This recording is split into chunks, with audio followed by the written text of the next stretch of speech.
안녕하세요. 오늘 글로벌 마켓 앤 이코노미는 굉장히 특별한 내용을 준비했습니다. 피데스 자산운용 베트남 법인의 김용환 대표님 모시고 베트남 주식 투자에 대한 얘기를 좀 들어볼게요. 네. 대표님 안녕하세요. 예, 안녕하십니까. 피데스 네, 자산운용 베트남 현지 법인에서 근무하고 있는 김용환 대표입니다. 네, 먼 길 오셨어요. 아, 시간 내주셔서 너무 감사합니다. 아닙니다. 별 말씀을요. 오히려 이렇게 좋은 자리에 초대를 해주셔서 제가 감사드리고, 제가 베트남 증시에 대해서 알고 있는 만큼은 최대한 네, 설명드릴 수 있도록 네, 아주 하겠습니다. 유익한 시간이 될 것 같아요. 저도 그랬으면 네. 좋겠습니다. 제가 기사를 좀 찾아보니까 피데스 자산운용이 2019년에 베트남 현지 운용사를 인수하면서 그 법인을 내고 진출했다 이런 내용이 있던데, 그럼 네네. 대표님도 그때부터 베트남에 계셨던 거예요? 사실 우리 피데스가 베트남에 진출한 거는 18년 됐습니다. 아, 예, 굉장히 2007년도. 오래됐네요. 네네, 맞아요. 2007년이요. 네, 네. 2007년도에 사무소 형식으로 일단 진출을 했고, 네. 이제 2007년도에는 이제 저희가 영업 활동을 하기보다는 네. 이제 현지인 리서치 직원들을 음, 채용을 해서 네. 10년이 넘는 시간 동안 네. 주로 리서치에 좀 방점을 두고 네. 이제 연구에만 집중을 했고, 음, 2019년도에 저희가 현지 자산운용사를 네. 인수를 하면서 네. 좀 그때부터 본격적으로 그 로컬 영업을 네. 시작했다고 말씀을 드릴 수 있을 것 네. 같아요. 2007년 그쯤이면은 한창 그 브릭스가 막 이렇게 네, 관심을 끌던 때였잖아요. 네. 베트남이 그렇게 그 관심을 많이 받던 시기는 아니었던 것 같은데, 그때부터 이미 그 뭔가 잠재적인 가능성을 네. 알아보셨던 것 같아요. 물론 제가 알아본 거는 아니고 이제 한국의 대표님께서 이제 네, 베트남의 장기적인 전망이 네, 굉장히 괜찮을 것 같다라고 네, 생각을 하시고 진출을 네, 하셨던 것 같고, 네, 그리고 저희 현지법인 같은 경우에는 네, 지금 이제 국내외 개인 그리고 이제 기관을 대상으로 네, 이제 펀드랑 이름 계약을 지금 음, 하고 있고, 네, 주로 베트남의 상장 주식과 예, 상장 채권을 주로 음, 운용하고 있습니다. 예. 베트남이라고 하면 아직은 투자자들이 인도라든지 브라질, 뭐 멕시코, 중국 이런 다른 신흥국보다는 이렇게 자신 있게 뭔가를 베팅하기 좀 어려워하는 것 같아요. 그렇죠. 사실 이게 베트남 주식이라는 게 이제 예전에 한참 핫했었잖아요. 베트남 펀드가 굉장히 음, 핫하고 그랬었는데 이게 선뜻 이렇게 투자를 하기 좀 망설이시는 분들이 많이 계시는 것 예, 그러니까 같아요. 일단은 빠르게 성장하는 신흥국이다 이런 인식은 있는 것 같은데, 네. 먼저 베트남을 왜 포트폴리오에 담아야 하는지 그 이유를 먼저 좀 설명해 주시면 좋을 것 예, 같아요. 제가 한 세 가지 정도 이유로 요약을 할 수 있을 것 같아요. 예. 일단은 첫 번째로는 저는 이제 증시에 투자할 때, 네. 모든 주식에 대한 투자는 네. 장기적인 관점을 가지고 투자를 해야 음. 된다라고 생각을 합니다. 네. 근데 결론적으로는 한 국가의 증시의 장기적인 성적은 네. 그 국가의 GDP 성장에 음. 비례한다라고 말씀을 드릴 수 있을 것 네. 같아요. 물론 그 단기적인 시차는 있을 수 있겠지만 네. 장기적으로 봤을 때 한 국가의 증시 성적표는 네. 그 국가의 GDP 성장에 음. 비례한다. 네. 그렇게 말씀을 드릴 수 있을 것 같습니다. 예. 사실 이 베트남이 코로나 시기를 제외하고는 경상 GDP가 매년 10% 정도 나오는 고성장 아, 국가입니다. 그리고 생각보다 네. 네, 그래서 가만히. 그냥 실질 성장률만 보더라도 6에서 7% 정도 나오고 네. 올해 상반기에도 실질 성장률은 6.4% 정도가 나왔습니다. 네. 거기에 이제 물가를 감안하면은 경상 GDP가 10% 정도 나온다는 얘기인데, 네. 일단은 베트남 성장도 이렇게 잘 나오고 있고, 음. 그리고 이제 중요한 경제 지표 이제 무역 수지 같은 경우에도 네. 2019년 110억 불 흑자에서 2023년 280억 불까지 네. 늘어나면서 이제 무역 수지도 증가하고 있고, 이제 물가 자체도 한 4%, 3에서 네. 4% 예. 정도의 인상률만 보이고 있기 때문에, 아, 안정적이네요, 네, 굉장히. 그래서 경제 지표가 굉장히 안정적인 상황에서 네. 고성장을 하고 있는 국가다라고 음. 말씀을 드릴 수 있을 것 네. 같아요. 네. 그래서 이게 좀 첫 번째 이유라고 들 수 네. 있을 것 같고, 그 두 번째는 이제 막연하게 베트남은 인구가 많은 나라다라고 네. 생각을 하시는데, 조금 더 자세하게 설명드리면 네. 베트남의 인구가 1억이 넘는 것뿐만 아니라 예. 인구 구조도 굉장히 젊습니다. 음. 왜냐하면 평균 그 연령이 32살. 평균 연령이 32살이요? 네, 그렇습니다. 그리고 뭐 요즘에 뭐 MZ라고 하죠. 네. 그런 이제 젊은 인구가 전체 인구의 40% 정도를 차지하고 있기 때문에 정말 젊은 나라네요. 네, 정말 젊은 나라라고 생각을 하고 네. 제가 베트남에 있으면서도 이렇게 돌아다니다 보면 이 나라가 정말 젊고 활기차다라는 네, 느낌을 그럴 것 받습니다. 같아요. 네. 네, 그러고 그렇기 때문에 이게 인구 구조 측면에서 봤을 네. 때 장기적으로는 생산이나 소비에 네. 대한 잠재력이 굉장히 크다. 그렇겠네요. 네, 라고 볼 수 있겠습니다. 네. 왜냐하면 인구가 1억이 넘고 젊은 사람들이 많기 때문에 소비에 대한 포텐셜이 네. 굉장히 크다라고 말씀드릴 그러네요. 수 있을 네. 것 같아요. 그거 말고도 이제 뭐 그 증시를 투자해야 되는 이유들 중에 이제 수급적인 요인도 하나가 더 있는데 네. 이게 베트남 같은 경우에는 한국하고 조금 다르게 베트남 예탁결제원에서 매달 신규 증권 계좌 개설수를 발표를 합니다. 네. 이게 2016년 기준으로는 총 계좌 건수가 170만 건밖에 안 됐었어요. 네. 그런데 지금은 830만 건까지 오, 불과 10년이 채 안 되는 시간에 5배 이상 네. 계좌 수가 많이 늘어났고 아, 이는 이제 제가 생각했을 때는 베트남 이 국민들의 네. 주식에 대한 관심이 점점 높아지고 있는 것을 반증하는 게 아닐까. 네, 높아졌네요. 네. 네, 그렇습니다. 그래서 이거 뭐 이게 왜 그러냐면 이게 왜 중요한 포인트로 여겨지냐면 네. 사실 한국 같은 경우에는 뭐 기관이나 연기금, 외국인들의 투자가 굉장히 활발한 나라잖아요. 근데 아직 베트남의 경우에는 뭐 국민연금과 같은 그런 연기금의 투자가 없는 상황입니다. 네. 그래서 개인 투자자의 투자 비중이 음, 80% 이상 거의 90%에 네. 육박하고 있는 시장인데 이는 개인 투자자들이 시장을 주도를 하고 있다라는 얘기고 네.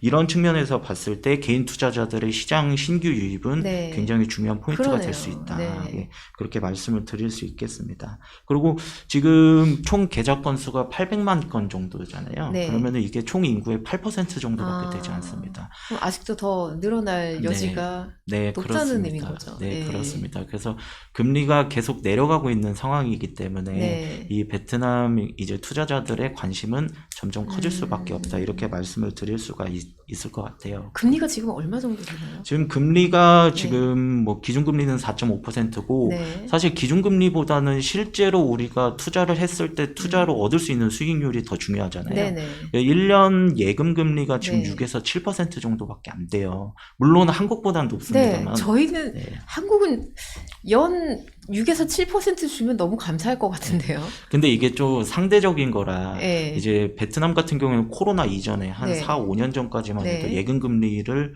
10% 정도까지 받을 수 있었어요. 아, 10% 내외로 받을 수 네. 있었는데 이게 어떻게 보면은 절반 가까이 떨어졌다고 볼 수 네. 있고 이거를 타임라인을 조금 더 늘려서 보면 2012년만 하더라도 네. 그때는 5년물 국채금리가 8%를 하던 때입니다. 아, 이때 기준금리는 한 13%에서 15% 사이 움직였던 네. 거고, 그러니까 10년이 조금 넘는 시간 동안 금리가 이렇게 빠르게 떨어졌기 때문에 그 반대급부로 대체 투자에 대한 수요는 네. 늘어날 수밖에 없다. 아, 그러네요. 정말 금리가 네. 내려오는 만큼 다른 수익률을 더 낼 수 있는 자산을 찾을 수밖에 없겠네요. 그런 수가 늘어나는 그렇습니다. 구조. 네, 그렇습니다. 네.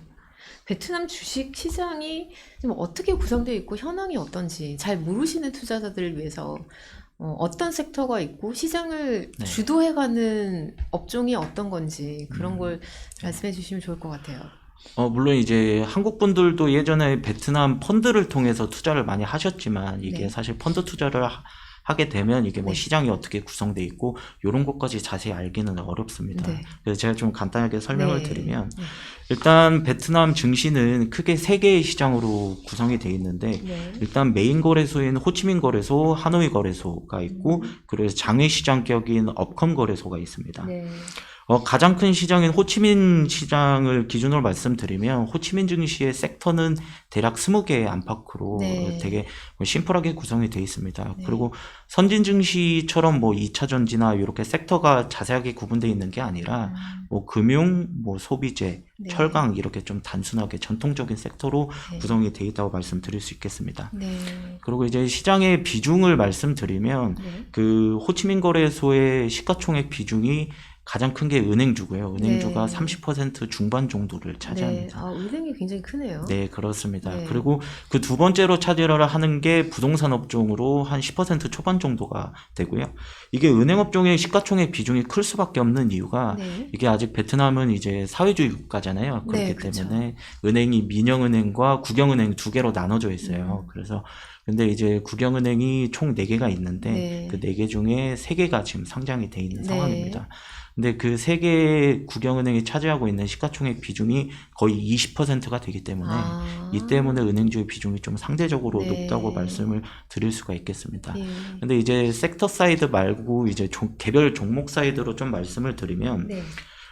제가 이제 뭐 베트남 주식을 한 지 한 7년, 8년 정도 됐는데 네. 2019년에 비해서 2023년 뭐 작년 최근 데이터까지 봤을 때 네. 그 대형주의 비중이 상당히 줄어들었다는 점이 좀 보이더라고요. 이게 예. 좀 수치로 말씀드리면 네. 호치민 거래소 시가총액 상위 15개 종목에 네. 시가총액 합산 비중이 예. 2019년도에는 70%까지 갔던 게 네. 최근에는 50%까지 떨어져 있습니다. 음. 그래서 저는 이게 좀 굉장히 중요한 포인트라고 말씀을 드려야 될 것 같은데 이게 왜 네. 그러냐면 네.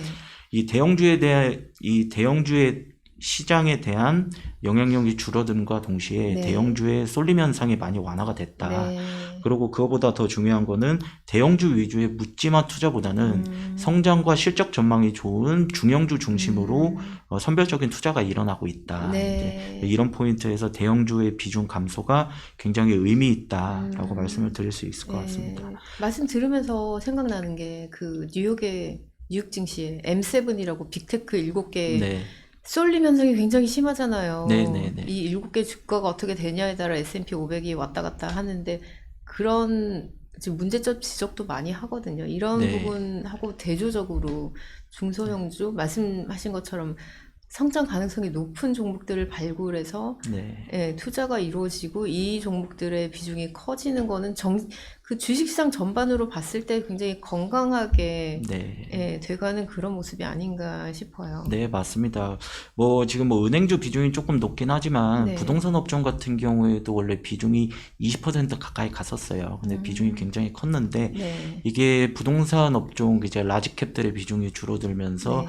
이제 뒤에서 설명드리겠지만 네. 이제 저희가 좀 전망이 좋다고 보고 있는 중형주들이 네. 시가총액 비중이 뭐 꾸준하게 지금 증가를 하고 있고 이게 지금 의미하는 거는 중형주들의 주가가 상대적으로 장기적으로 봤을 때는 네. 대형주보다 강하게 오르고 있다는 거를 보여주는 그런 수치가 될 것 같습니다. 네. 내가 지수를 한번 봤어요. 네. 장기 지수를 봤는데 눈에 띄는 게 그 2022년 11월에 지수가 969에서 저점을 찍고 쭉 올랐어요. 그리고 네. 최근에 한 1300선까지 올랐는데 그러니까 2년 동안 대세 상승을 한 거잖아요. 네네. 이런 상승을 이끌어낸 동력이 뭐였을까 궁금해요. 일단은 첫 번째가 이제 미국이 2022년부터 2023년까지 금리를 계속 네. 올렸었잖아요. 네. 근데 그 당시에 베트남은 이제 경기 부양에 방점을 두고 아, 2023년도에 선제적으로 금리를 인하를 했습니다. 네. 그래서 그때 이제 기준금리가 6%였는데 빅컷을 3번 하면서 네. 23년 2분기에 금리를 4.5%까지 네. 내렸었어요. 그래서 선제적으로 저금리 환경이 조성이 됐었고 사실 저는 그때 이제 미국이 금리를 올리는 상황에서 오히려 네. 거꾸로 베트남이 금리를 내리니까 네. 저도 그때는 야, 이게 약간 좀 놀랐었거든요. 네. 그리고 이제 뭐 미국 증시나 한국 같은 경우에는 이제 중앙은행의 어느 정도 컨센서스가 조성이 되는데 네. 베트남 같은 경우에는 이게 굉장히 정책 결정이 빠르게 일어납니다. 그렇기 네. 때문에 금리도 전혀 예상치 못하게 좀 내렸던 부분도 있고 그래서 저는 사실 그때 조금 우려를 했었어요. 왜냐하면 이게 네.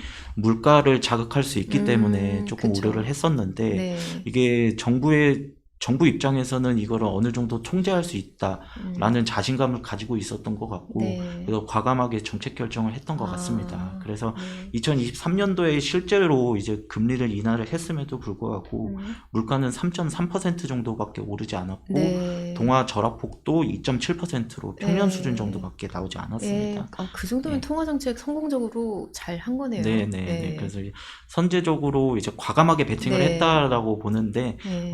뭐 결론적으로는 뭐 성공한 정책이었다라고 네. 볼 수 있겠고, 네. 이런 금리 측면 이외에도 정부가 베트남 증시에 대한 증시 부양에 대한 의지가 굉장히 네. 강합니다. 주식시장을 좀 이렇게 성장시켜 보겠다 이런 의지가 강한가 봐요. 네, 그렇습니다. 굉장히 강한데, 네. 일단 베트남 같은 경우에는 이제 글로벌 에이전시들 기준으로 네. 이제 국가 분류가 지금 프론티어 마켓으로 돼 그쵸. 있어요. 아직 프론티어죠. 프론티어로 돼 있고, 이게 정부에서는 이제 단기적으로는 FTSE, 네. 이머징 인덱스 격상을 지금 추진을 하고 있고, 네. 장기적으로는 MSCI까지 이머징 음. 마켓으로 격상하는 것을 지금 네. 목표로 하고 있습니다. 네. 그래서 이제 격상에 필요한 이제 필수 요소들을 충족시키기 위해서 네. 지금 한국거래소하고 지금 네. 업무 협조를 통해서 신규 시스템 도입을 지금 추진을 하고 있고요. 네. 그 이외에도 이제 외국인 투자의 활성화를 위해서 예. 외국인 투자자들의 예수금 정책을 좀 네. 완화하는 네. 그런 정책도 추진하고 있고, 아, 그리고 올해 이제 4분기 국회에서 좀 네. 비준될 예정이 있는 이제 증권업법에 대한 개정안도 지금 네. 국회 발의를 앞두고 있고요. 그렇기 네. 때문에 정부의 스탠스 자체가 네. 정책적으로 이 증시의 부양을 위해서 모든 네. 총력을 다하고 있다. 네. 예, 그래서 이 증시 자체가 베트남 정부의 정책적인 지지를 받고 있다라고 말씀을 드릴 수 있겠습니다. 예. 그리고 이제 밸류에이션 측면도 한번 좀 짚고 넘어가야 될 것 같은데, 예, 밸류에이션 호치민 거래소의 1분기 순이익 성장률이 대략 11% 정도 나왔거든요. 네. 근데 얼마 전에 제가 이제 통계 자료를 보니까 2분기에는 성장률이 20% 가까이 나왔습니다. 오, 그래서 네.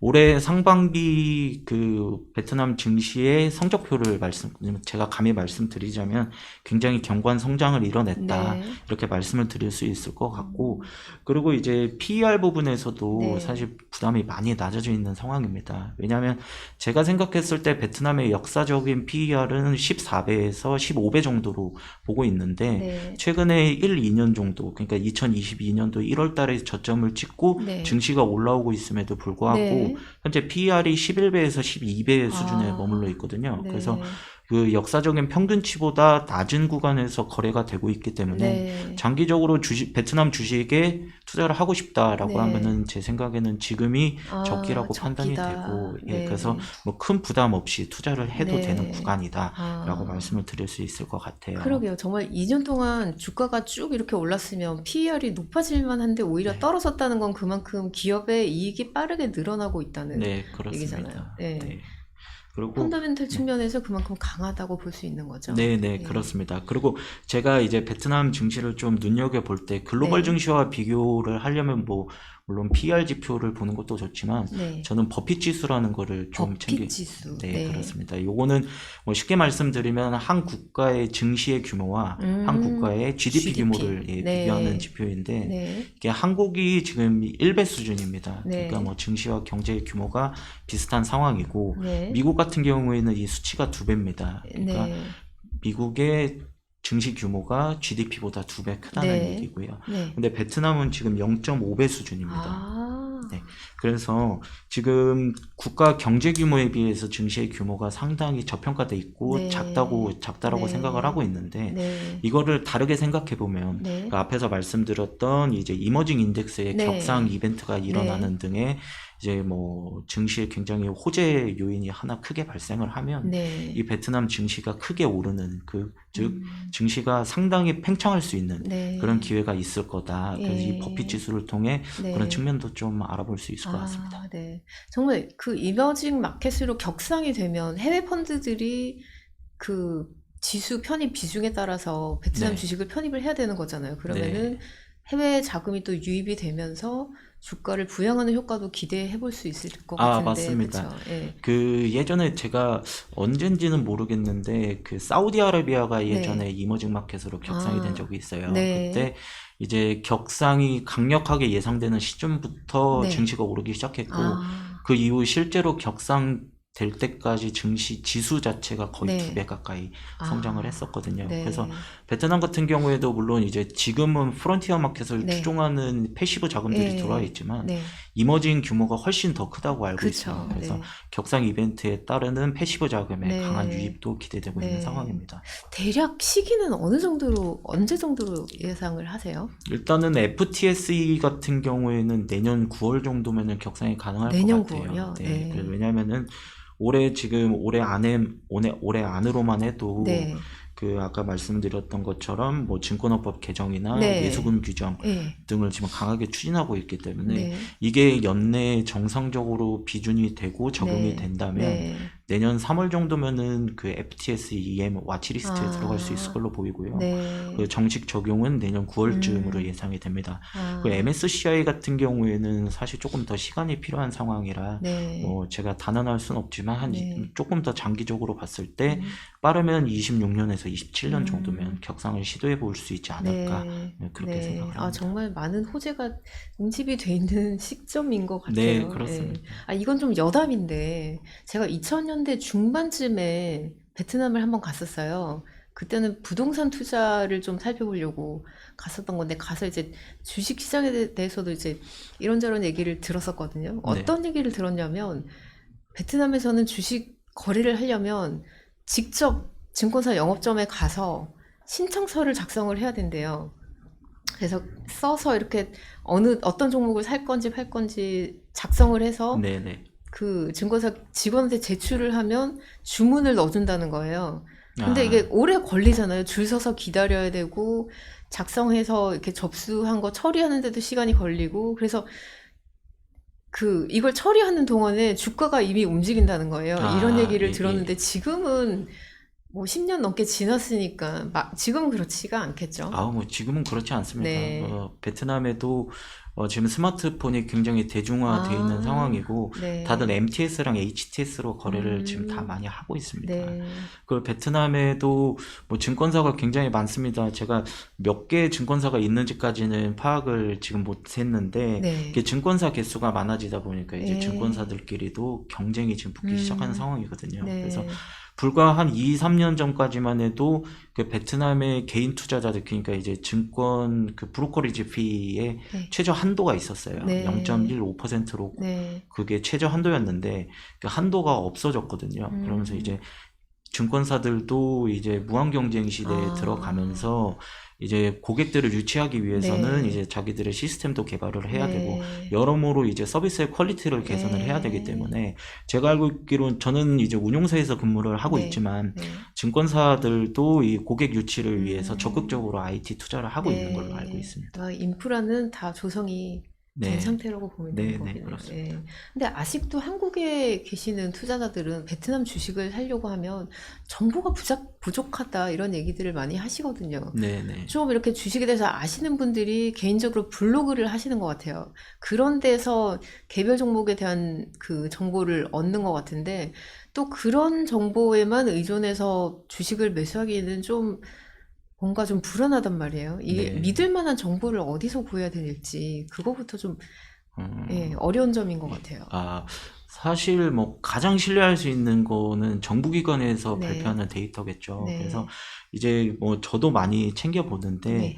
이제 매달 그 통계청에서 베트남 이제 경제 지표들을 발표를 합니다. 네. 뭐 분기별로는 GDP부터 해서 매달 월간으로는 이제 뭐 물가나 수출입 동향 이런 데이터들을 발표를 하기 때문에 네. 통계청 웹사이트에서 그 경제 지표를 챙겨보시는 게 네. 도움이 많이 될 것 같고 네. 그 이외에도 이제 뭐 호치민 거래소나 네. 하노이 거래소 웹사이트에 접속하셔서 관심 있는 종목들의 네. 공시가 어떤 게 나오고 아. 있는지 이런 거를 챙겨보시는 게 좋을 것 네. 같고요. 그 이외에 뭐 뉴스 같은 경우에는 사실 베트남 현지에 있는 언론사에서 발표하는 뉴스가 더 빠를 거잖아요. 네, 이제 그쵸. 그게 한국어로 번역이 돼서 넘어오려면 그것도 시간이 네. 걸리고 그리고 이제 선별적으로 번역을 해서 업데이트가 되는 거기 네. 때문에 그 베트남 로컬 웹사이트를 보시는 게 그 뉴스를 네. 찾아보시는 게 좋을 것 같고, 네. 그리고 뭐 대형 언론사 같은 경우에는 영문 서비스도 제공을 하고 네. 있습니다. 네. 그렇기 때문에 그 영어로 된 기사들을 네. 좀 챙겨보는 게 도움이 될 것 같습니다. 네. 그리고 이제 베트남 상장 기업들 같은 경우에는 이제 뭐 재무제표나 뭐 주요 공시들을 그 각 회사 웹사이트에 공시를 하게 돼 있어요. 그래서 그 각 회사의 웹사이트에 접속하셔서 뭐 재무제표나 네. 공시 내용들을 보시는 게 도움이 될 것 같고, 그리고 이제 뭐 모든 기업에 해당되는 건 아니지만 이제 일부 상장사들은 IR 자료를 영문으로도 아. 발간을 하고 있어요. 네. 그래서 그런 이제 뭐 좀 큰 종목들의 뭐 이제 IR 영문 자료들 나오는 거를 챙겨 네. 보시면 네. 투자 판단하시는 데 도움이 되지 네. 않을까 그렇게 생각합니다. 제일 궁금한 게 아마 투자자들 입장에서 그래서 어떤 종목을 지금 사야 될까 이런 거일 것 같은데 개인적으로 그 생각나는 종목이 빈페스트라고 네, 작년에 한 1년 전쯤에 정말 떠들썩하게 나스닥에 상장을 했잖아요. 네네. 그 베트남의 테슬라다 이런 평가까지 받으면서 입성을 했는데 그리고 나서 주가도 굉장히 좋았어요. 그 IPO 직후에 한 80달러까지 갔다가 지금은 보니까 거의 페니스톡 수준이던데 이 기업이 왜 이렇게 됐는지 좀 네. 궁금해요. 사실 이 빈페스트가 뭐 이제 베트남 내에서도 그렇고 이 미국 증시에서도 굉장히 우여곡절이 많은 주식이죠. 이게 네. 직상장을 못하고 이제 우회 상장을 에, 이제 우여곡절 끝에 한 종목이라고 볼 수 있는데, 지금 그게 상장 직후 급등했다가 지금 많이 떨어지면서 말씀해 주신 대로 지금 네. 페니스톡이 돼 있는데, 네. 그 이후로는 이제 가장 큰 게 일단은 유동 주식 수가 굉장히 적은 걸로 알고 있습니다. 그래서 빈페스트 지분의 대부분을 회장이 보유하고 있고 네. 상장된 물량 자체가 적기 때문에 아, 그 변동성이 클 수밖에 없다는 게 첫 번째 네. 이유고요. 그 두 번째로는 그 이후에 이제 뭐 판매량이 좀 부진하면서 실적 감소가 지금 나오고 있는 네. 상황에다가 그 미국의 그 야심차게 그 프로젝트를 추진했던 노스캐롤라이나 공장 완공 일정도 지금 연기가 돼 있는 네. 상황입니다. 네. 그 이외에도 좀 자잘한 리콜 이슈 등 이제 좀 노이즈가 많아지면서 그것 때문에 주가가 하락한 게 아닌가 좀 그렇게 네. 생각을 합니다. 네. 그래서 요 빈페스트는 뭐 요런 뭐 주가 측면 이외에도 조금 네. 더 설명을 드리면, 네. 빈페스트가 지금 베트남에 있는 빈그룹에서 사활을 걸고 하고 있는 프로젝트거든요. 그러니까 전기차 프로젝트인 네, 거죠. 그렇습니다. 네. 이제 처음에는 전기 오토바이를 냈다가 아, 그 다음에 이제 뭐 전기 오토바이를 내면서 처음에는 가솔린 차량을 생산을 했었어요. 네. 근데 이제 그거를 2년 정도 만에 빠르게 철수하고 네. 전기차로 확 스위칭을 한 건데, 아, 원래 이 빈그룹의 회장이 원래는 우크라이나에서 네. 국수 가게로 시작을 해서 오. 라면으로 부자가 된 사람이라고 네. 하더라고요. 그래서 우크라이나에서 돈을 많이 벌어서 네. 베트남으로 와서 부동산 사업을 했었고요. 아. 그래서 뭐 베트남의 그 부동산 브랜드 비놈이라는 브랜드를 지금 뭐 베트남 전국에 지금 건설을 하고 있고, 네. 근데 지금은 이제 신사업으로 이제 전기차 시장에 뛰어든 걸로 보고 있습니다. 아, 근데 이 빈그룹 자체가 지금 이 빈페스트에 좀 투자를 하면서 네. 그 모회사, 그러니까 베트남의 빈그룹의 네. 현금 흐름이나 재무 상황에 조금 부담을 주고 있는 아. 상황입니다. 그만큼 이제 사활을 걸고 하는 네. 이제 사업이라고 볼 수 있는데, 제가 봤을 때는 뭐 전기차는 뭐 테슬라를 비롯해서 뭐 네. 글로벌 이제 큰 자동차 생산 업체들이 전부 뛰어들고 있는 상황에 지금 빈페스트가 뭐 지금 업력이 5년이 채 되지 않는 네. 신생 기업으로 네. 후발주자로 지금 뛰어들어 있는 네. 상황이기 때문에, 저는 이 빈페스트가 굉장히 혁신적인 기술을 내놓지 않으면 경쟁 우위를 점하는데 조금 어려움이 있을 네. 거라고 생각을 하고, 네. 그래서 근데 뭐 제 의견보다는 결국에는 투자자분들께서 이러한 측면들을 면밀하게 좀 분석하고 냉철하게 판단을 하셔서 지금이 저점 구간인가를 조금 그거는 판단을 하시는 게 좋을 것 같습니다. 네. 인공지능 쪽은 어때요? 지금 뭐 전 세계가 다 뛰어드는 분야잖아요. 그리고 최근에 제가 니혼게이지 신문 아시아판에서 기사 나온 걸 봤는데 베트남 정부도 그 인공지능 산업을 육성하려고 반도체 쪽으로 투자를 많이 하려고 적극적으로 나서고 있다 이런 보도를 봤어요. 네네. 어떤가요? 그 현지에서 보시면? 실제로 이제 글로벌 뭐 IT 기업들, 테크 기업들이 베트남에 들어오고 있는 거는 맞아요. 그래서 뭐 네. 대표적으로 인텔이나 네네. 앙코 같은 기업들이 베트남에 지금 진출을 해 있고, 음. 정부의 스탠스도 굉장히 적극적입니다. 일단 네. 2030년까지 베트남의 이제 국내 반도체 인력을 5만 명 수준까지 현행 수준의 10배까지 늘리겠다고 지금 발표를 한 아, 상태고, 네. 그 이외에도 이제 반도체 기업이 베트남에 공장을 설립하고 투자하는 경우에는 네. 세제 혜택을 주겠다고 하는 이제 인센티브 정책을 제시를 하면서 네. 그 전 세계 테크 기업들에게 지금 러브콜을 보내고 있는 음. 상황이고요. 그 지난달에는 삼성 이재용 회장이 아, 베트남의 네. 총리를 만났죠. 그래서 네네. 그 뒤에 뭐 무슨 얘기가 오갔는지는 네. 모르겠습니다만은 그 뒤에 이제 삼성이 베트남 북부 쪽에 반도체 패키징 공장 건설을 지금 검토를 하고 있고, 얼마 전에는 지금 뭐 로이터 통신 제가 뉴스를 본 게 있는데, 거기에서 네. 이제 구글이 베트남 남부에 메가급 데이터 센터 설립을 검토하고 있다는 얘기도 있습니다. 네. 그 이외에도 이제 베트남의 가장 큰 IT 기업인 FPT가 이제 네. 엔비디아하고 예. 이제 뭐 업무 협약을 체결하는 등 네. 이제 베트남에서도 이제 노동 집약적인 산업에서 이제 예. 첨단 첨단 쪽으로. 산업으로의 좀 네. 변화의 과도기 있지 않을까, 음. 아는가 좀 그렇게 보고 네. 있습니다. 네.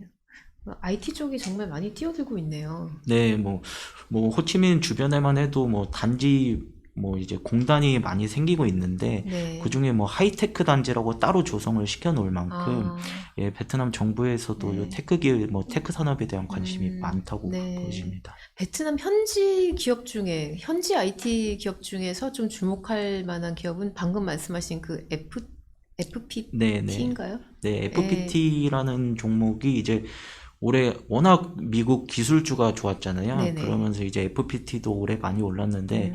이게 FPT가 이제 뭐 유럽이나 네. 일본, 그리고 미국 이런 데서 이제 IT 아웃소싱을 받고 예. 있는 예. 기업인데, 이 기업이 이제 베트남 국내에서는 가장 큰 IT 기업이고, 이게 이제 뭐 자기네도 뭐 정확하게는 모르겠는데 네. 반도체 칩을 뭐 생산을 해보겠다 아. 뭐 이런 얘기도 나올 정도로, 원래는 사실은 IT 아웃소싱 음. 기업으로 알려져 있는데, 네.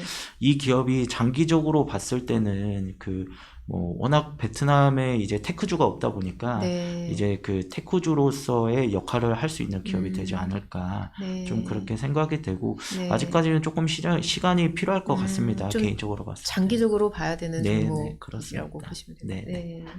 그 이외에, 그러니까 IT 이외에는 어떤 업종들이 좀 빠르게 성장하고 있나요? 투자자 입장에서 주목할 만한 섹터를 좀 말씀해 주시면 좋을 것 같아요. 네네네. 일단 제가 그 자료를 하나 준비해 왔는데, 네네. 이게 그 베트남하고 미국 이제 그 수입 비중에 대한 데이터입니다. 네네네. 예, 거기 이제 데이터를 보시면 네. 이제 이게 미국하고 중국의 수입국 비중 변화입니다. 네. 이게 베트남이 오른쪽 위에 툭 튀어나와 네. 있잖아요. 이게 빨간색으로요. 예, 네. 이게 이제 시사하는 바가 2012년부터 2022년까지 이제 미국과 중국의 수입 비중이 그 베트남의 비중이 굉장히 높아졌다는 것을 의미하는 자료입니다. 네. 그 이외에도 실제로 베트남은 이제 새롭게 떠오르는 그 중국을 대체하는 네. 제조업 생산기지로 부상을 하고 있기 때문에 네. 장기적으로는 이 베트남이 국제교역 시장에서의 위상이 점점 높아지고 있는 네. 상황입니다. 네.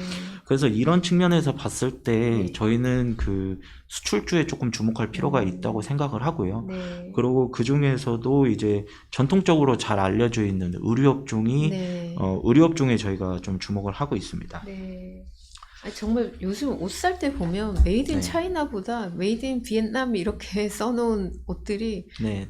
꽤 많아요. 그래서 보면서 의류업이 이제 베트남 쪽으로 생산 기지를 그쪽으로 옮기나 보다 그런 생각을 했었어요. 네. 그래서 저도 이제 한국에 뭐 한 1년에 한두 번 정도 들어오는데, 이제 들어오면 이제 뭐 쇼핑을 가거든요. 네. 가서 뭐 신발 사고 옷 사고 하려다 보면 베트남 산이 많아요. 네. 뭐 괜히 반갑기도 하고 그런데 네, 근데 이게 또 수치적으로도 또 보실 수 있습니다. 네. 그 제가 같이 보내드린 차트에 따르면은 네. 이게 이제 미국의 의류 수입 국가별 비중 데이터거든요. 네. 그 왼쪽 저기 상단에 보시면 2010년도에는 베트남의 그 미국 수출 비중이 채 10%가 되지를 않았었어요. 그러네요. 그런데 네. 지금 2023년 기준으로는 거의 20%에 육박할 만큼 음, 많이 올라와 있는 한 상황이고요. 10벌 중에 2벌은 베트남에서 네. 만들어진 거라는 얘기잖아요. 네, 그렇습니다. 네. 예, 그렇게 보시면 되고, 네. 일단 그리고 종목으로는 네. 그 이제 큰 빅바이어를 두고 있는 종목을 하나 추천드릴 수 있겠는데, 네. 주요 바이어가 뭐 데카트론이나 콜롬비아, 네. 그 아디다스, 아비크롬비 등 유명한 이제 회사들이네요. 예, 네. 유슈의 브랜드들을 고객으로 두고 있는 TNG라는 종목이 있는데, 네, TNG. 예, TNG라는 네. 종목인데 이 종목을 좀 유심히 보고 아, 있습니다. 네. 왜냐하면 이 종목 같은 경우에는 워낙 바이어들이 그 튼튼한 바이어들을 네. 가지고 있고 그 올해 연말까지 수주가 마무리가 돼 있기 때문에 네.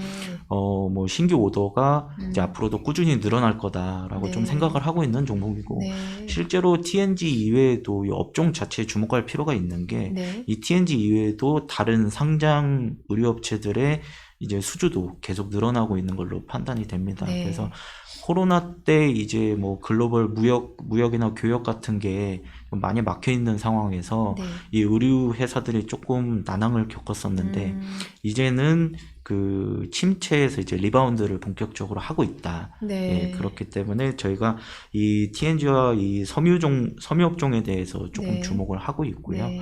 그 이외에는 이제 철강업종도 좀 주목을 하고 있습니다. 사실 이게 철강 시장이라는 게 부동산과 굉장히 밀접하다. 그쵸. 예, 그렇게 볼 수 있는데 네. 저희 이 녹화 시작하기 전에 제가 아까 부장님께 부동산 시장에 네. 대해서 간략하게 말씀드리긴 네네. 했지만 베트남의 부동산 시장이 아직 완벽하게 회복했다, 좋다라고 말씀드리기는 조금 조심스러운 상황입니다. 네. 근데 그럼에도 불구하고 올해 상반기 베트남 철강 판매량이 네. 전년 동기 대비 14%가 늘어났어요. 그래서 부동산은 안 좋은데 어떻게 철강 수요가 이렇게 날 수 있나? 네. 이거는 제가 뭐 두 가지 정도 요인으로 볼 수 있을 것 같아요. 일단 네. 첫 번째로는 베트남에서 공공투자 이제 메가급 프로젝트들이 추진이 되고 있기 때문인데 이게 지금 베트남이 원래 나라가 이렇게 길잖아요. 네. 그쵸. 그래서 호치민에서 하노이를 가는데 꼭 비행기를 타야 됩니다. 네. 이게 버스를 타고 가면 이틀이 걸린대요. 아. 저도 가본 적은 없습니다만 네. 그렇기 때문에 이게 남북이 긴데 이 네. 베트남 정부에서 이 남과 북을 잇는 고속도로를 지금 건설을 추진하고 있고 실제로 단계적으로 이게 한 번에 이을 수는 없기 때문에 네네. 예, 단계적으로 추진이 되고 아. 있는 상황입니다. 그 네. 이외에도 이제 베트남 호치민 이제 뭐 하노이가 수도고 이제 가장 큰 경제 도시라고 볼 수 있는 호치민시에 이제 시내 한복판에 공항이 있어요. 네. 이제 뭐 지은 지 좀 된 공항인데 이 공항이 계속 오버캐파가 나고 있습니다. 아까 말씀드렸던 대로 베트남은 나라가 길기 때문에 네. 비행기가 굉장히 필수적인 운송 네. 수단 중에 하나이고 네. 그리고 이제 국제 관광객들도 많이 들어오고 있는 네. 상황에서 그 호치민 공항이 지금 캐파를 넘어서서 가동이 되고 있는 상황이거든요. 네. 그래서 이게 지금 호치민 외곽에 지금 새로운 공항을 지금 짓고 있고 그래서 제가 방금 말씀드렸던 뭐 고속도로나 공항 같은 메가급 프로젝트들이 지금 진행이 되면서 이 철강 수요가 견고하게 유지가 되고 있다고 보고 있고 그리고 한 가지 더 이유로는 이제 베트남의 외국인 직접 투자 네. 이제 제조업에 이제 새로운 제조업 국가로 떠오르기 시작하면서 외국인 투자가 많이 일어나고 있는데 올해 상반기 기준으로 이제 외국인 직접 투자 집행액이 100억 불을 넘어갔습니다. 네. 그래서 이제 외국인 직접 투자가 계속 늘어나다 보면 네. 그럼 결국에는 공단에 대한 수요가 늘어나야 되고요.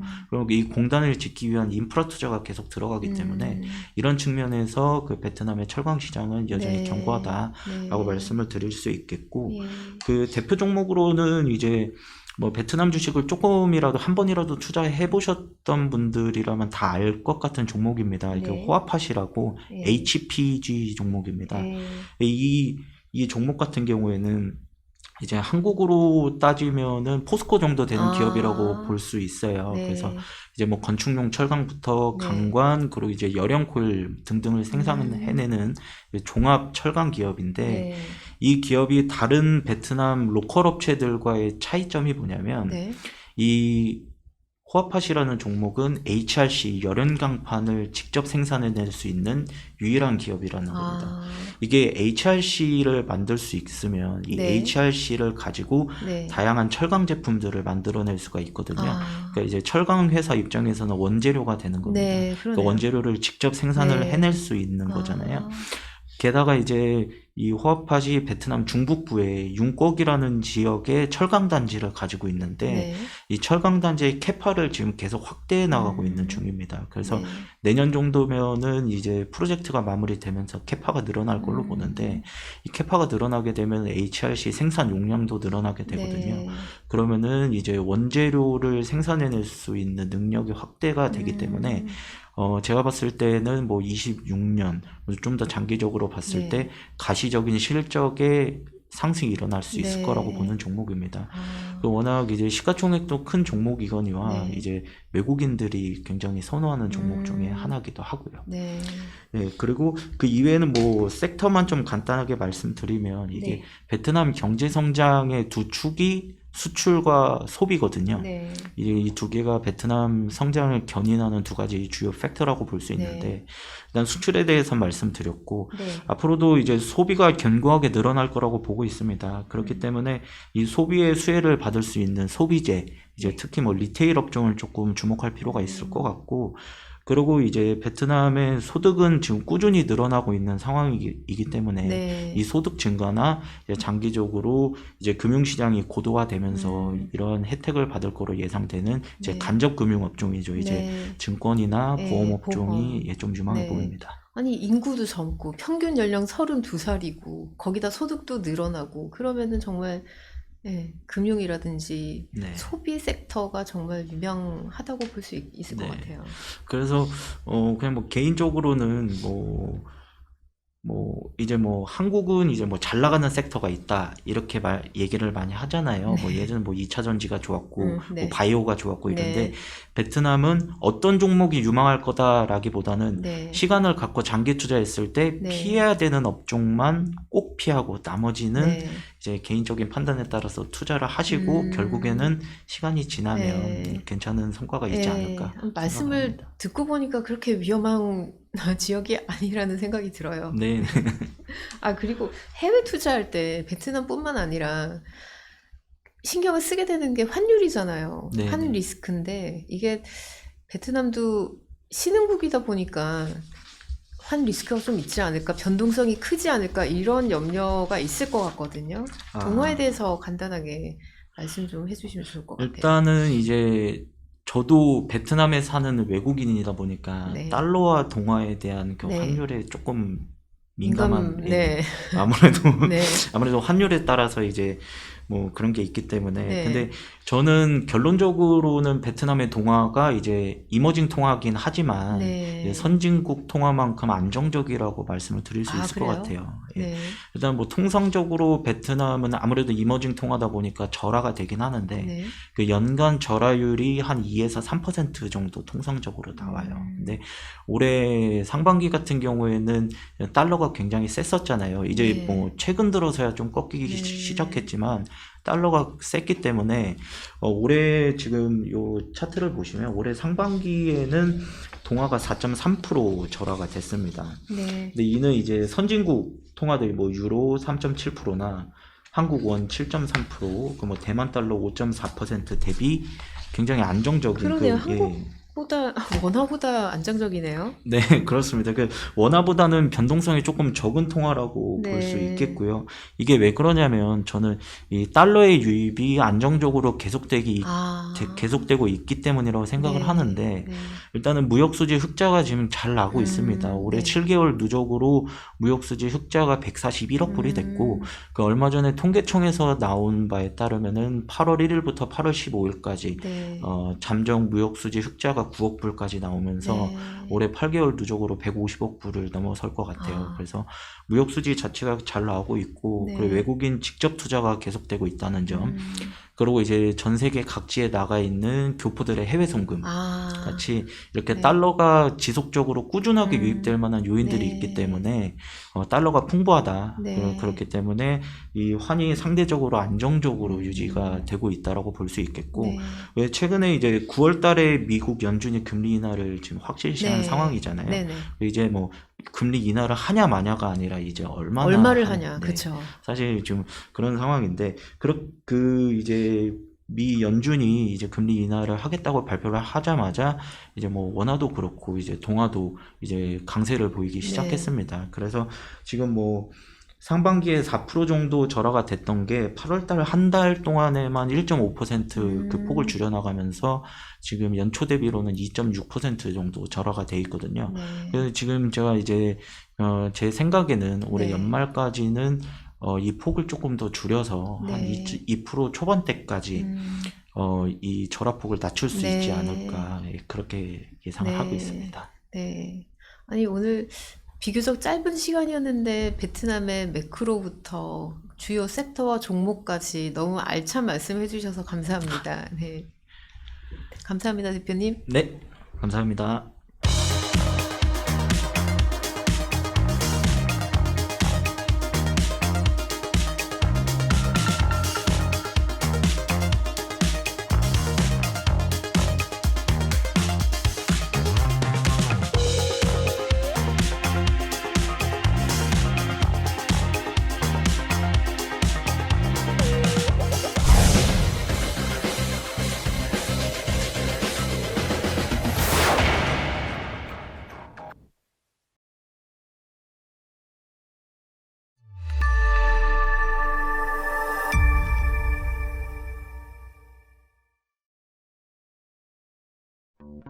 청년 대한민국의 미래 왜 우리는 꼭 실패한 대통령들이 나와야 될까? 우리 자녀 세대에도 물려줘야 될 명백한 도덕적 의무를 갖고 있는데 과연 우리 세대가 그걸 제대로 하고 있느냐? 청년들을 만날 때마다 굉장히 어려운 상황이라는 것을 많이 느낍니다. 아이가 이제 고3이 지나고 나면 무관심해진다는 거예요. 우리가 지금 행동하지 않아서 지금 이대로 그냥 굴러가서 제가 죽어서 누워있을 때 손주가 무덤에 와가지고 할아버지 왜 그러셨어요? 아마 태클도 많이 들어올 거고 장애물도 많을 겁니다. 그런데 이러한 것을 혼자는 극복하기가 어려울 것이고 저는 사실 좀 약간 무거운 마음으로 이 자리에 섰습니다. KYD라 하면 코리아 유스드림, 대한민국 청년의 꿈, 정치, 경제, 사회, 문화, 대한민국의 각 분야가 과연 미래가 밝은지라고 질문을 던지면 밝다고 할 사람이 과연 얼마나 있을까? 청년이 좀 꿈을 꿀 수 있는 그런 나라로 이 나라를, 대한민국을 만들어 봤으면 좋겠다.